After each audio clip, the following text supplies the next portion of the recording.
2017년 마지막 날 새벽, 한 아파트에서 불길이 치솟습니다. 이 집에 살고 있던 건 젊은 부부와 어린 세 남매. 화재 신고가 들어가고 소방이 출동했지만 불은 결국 세 남매의 목숨을 앗아갔습니다. 아이들 아빠는 PC방에 가서 새벽까지 들어오지 않았고요. 만취 상태였던 엄마는 불이 나니까 아이들을 방에 두고 혼자 베란다로 뛰쳐나갔습니다. 라면을 끓이려다 잠들었다더니 이내 담뱃불을 이불에 지져서 껐다라고 말을 바꾸는 이 엄마. 4살, 2살 그리고 15개월 난 어린아이들. 왜 참변을 피하지 못했던 걸까요? 오늘 사건연구소의 키워드는 어린 부부와 숨진 3남매입니다. 자, 오늘 뭐 공교롭게도 첫 번째 사건부터 계속 아이들이 피해를 보고 다치고 하는 뭐 내용들을 전해드리고 있는데요. 자, 2017년 마지막 날 한 아파트에서 불이 났습니다. 어린 세 남매가 한 자리에서 모두 숨졌어요. 시작을 해보죠. 네, 이게 2017년 12월 31일이었고요. 새벽 2시 28분에 광주광역시 북구의 한 아파트에서 11층에서 불이 났다 이런 신고가 들어왔습니다. 화재 당시 이 집에 있던 게 22살 여성 정모 씨 그리고 이 정 씨의 세 아이였습니다. 이 불 때문에 4살, 2살 그리고 15개월 난 이 딸까지 모두 숨졌습니다. 아이들은 작은 방에서 발견이 됐고요. 정 씨는 베란다에서 발에 2도 화상 입은 채로 구조가 됐습니다. 정 씨는 불이 났을 때 베란다로 뛰쳐나와서 22살 난 전 남편이 있습니다. 전 남편한테 전화를 걸어서 불이 났다는 사실을 알립니다. 전 남편이 119에 구조를 요청했고 소방이 도착해서 25분 만에 불은 잡았지만 결국 아이들은 숨졌던 상황이었습니다. 아니 119에 자기가 전화하면 되지 무슨 전 남편한테 전화를 해서 119에다 신고를 해달래요? 그러니까 지금 신고 상황부터 좀 의아하죠. 그리고 아이들이 지금 화재가 난 상황에서 아래에 있는데 혼자만 베란다에서 그렇죠. 전화했다는 것도 좀 이상하죠. 근데 왜 전 남편한테 했을까요? 굉장히 묘한 상황입니다. 일단 법적으로는 이미 이혼한 상태입니다. 이게 불이 나기 나흘 전에 27일이죠. 법원에서 협의혼 결정을 받은 상황이고 근데 이제 아이가 셋이 있잖아요. 그럼 이 아이를 그래서 보육원에 보내려고 했습니다. 근데 그게 여의치 않으니까 일단 아이들을 함께 키우면서 이혼한 상황이지만 좀 묘한 동거를 하게 된 거죠. 근데 뭐 어쩔 수 없이 같이 살지만 뭐 남이나 다름없는 상태였고 불이 났을 당시에 전 남편은 PC방에 있었습니다. 그게 전날 밤 10시에 가서 아직도 안 들어온 겁니다.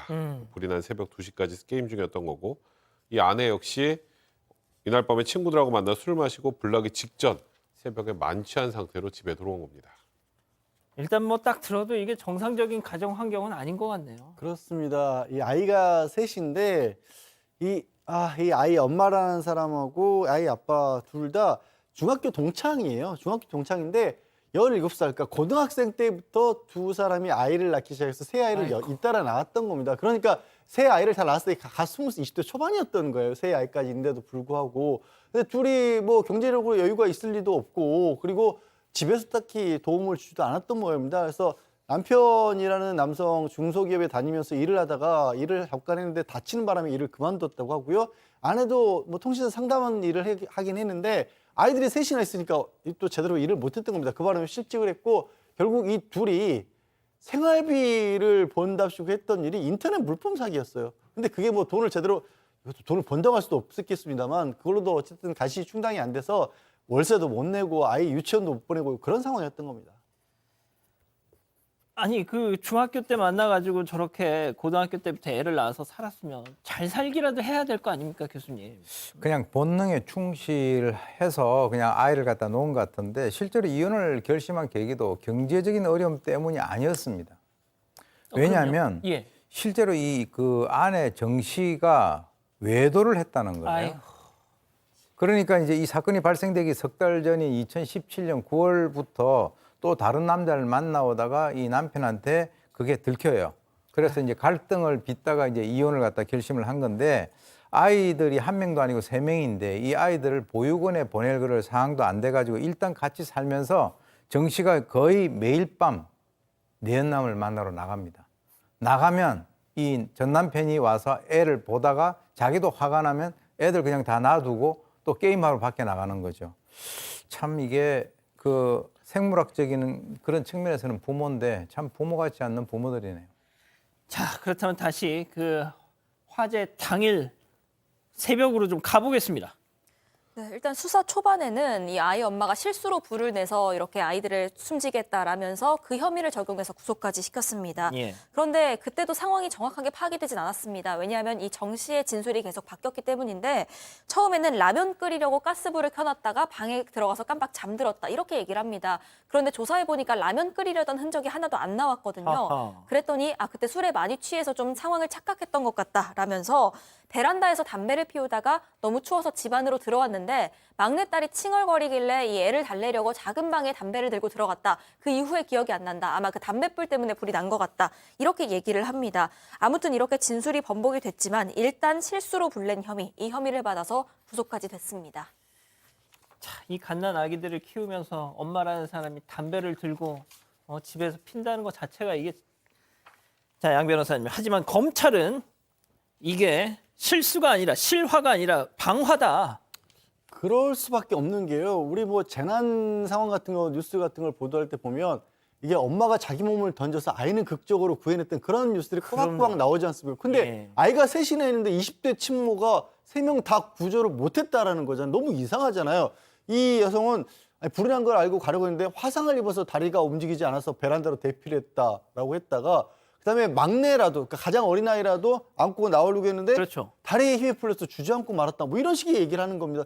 이해가 잘 안 가요. 근데 그러면서는 또 다 나중에 이제 수사를 받으면서는 자기 때문에 아이들이 죽었고 자기만 혼자 살아서 죽고 싶다는 둥 뭐 변호사 무료로 이렇게 또 국선 변호사를 선임해 주겠다고 하는데 그것도 거절하고 또 이런 모습도 보여요. 근데 결정적으로 계속 진술이 오락가락하는데 특히 화재 원인에 대해서 경찰에서는 조금 전에 들으신 것처럼 이게 이불 위에 이 담뱃불을 잘못 떨어뜨려서 불이 난 것 같다라고 얘기를 했었는데 예. 검찰에 가서는 그게 아니라 이불 위에서 라이터를 가지고 담배꽁초로 장난을 치다가 불길이 갑자기 치솟았다. 근데 불이 너무 거세게 났고 아이들하고 같이 극단적 선택을 하려고 했다. 이렇게 또 말이 완전히 이상하게 바뀝니다. 그럼 일부러 불을 냈다는 거잖아요. 그러니까 수사 초기부터 이건 아무리 봐도 실화가 아니라 방화 같은 데는 의심들이 많았습니다. 아까 제가 얘기했던 것처럼 아이 엄마가 아이들은 다 놓고 혼자만 베란다를 간 것.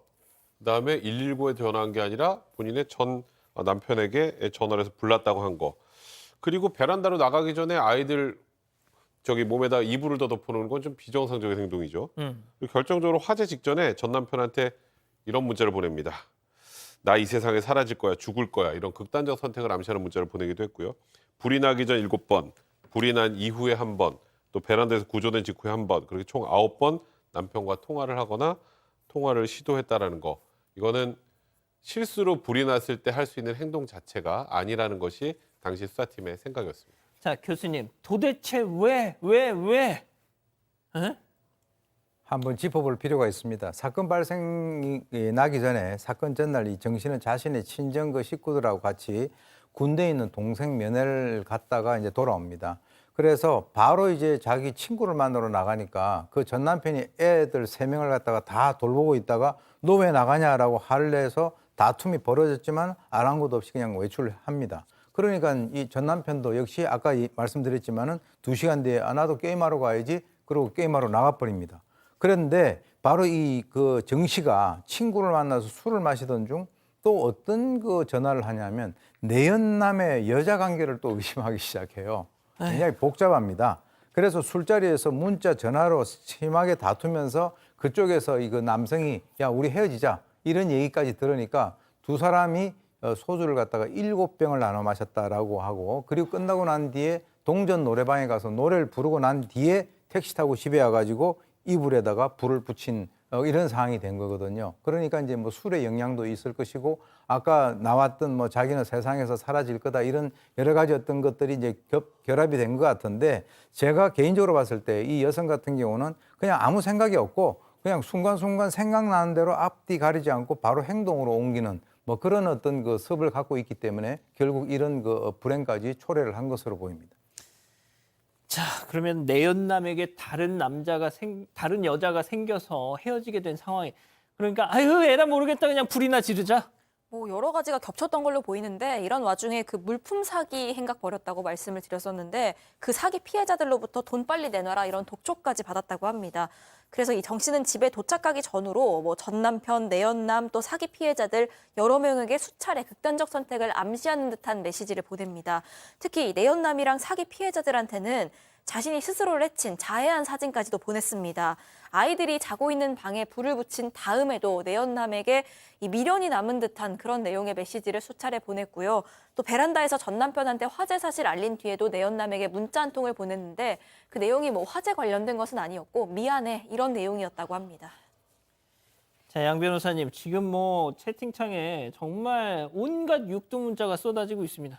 이 이자에 대한 재판부의 판단, 법원의 판단은 어땠습니까? 법원은 1, 2심 공이 징역 20년을 선고를 했습니다. 사실 끝까지 뭐 실수로 저지른 일이다 그렇게 주장했으면 법원 받아들이지 않았고요. 받아들이지 않을 수밖에 없는 상황이었고 여기 뭐 문자 메시지란가 SNS 범행 정황 등을 봐도 술을 많이 마셨다고 할지라도 심신미약이나 심신상실도 아닌 것으로 보인다라고 그렇게 판단을 했습니다. 게다가 아이들이 겪었을 고통을 생각하면 너무나 끔찍하지 않습니까? 그런 부분에 대해서 준엄하게 꾸짖었는데 다만 재판부 입장에서 봤었을 때 이 친모라는 사람이 당시에 또 정상적인 상황은 또 아니었지 않습니까? 그것까지 뭐 경제적 어려움이라든가 전 남편과의 헤어짐이라든가 이런 것까지 참작을 해서 그나마 20년에서 멈췄습니다. 더 선고를 하고 싶었을 거예요, 재판부에서도. 글쎄요. 20년 벌써 뭐 많은 분들이 납득을 못하고 계시네요. 이 사건의 진실을 추적하고 싶으십니까? 그렇다면 사반 채널을 구독해주세요. 지금까지 이자연 기자였습니다.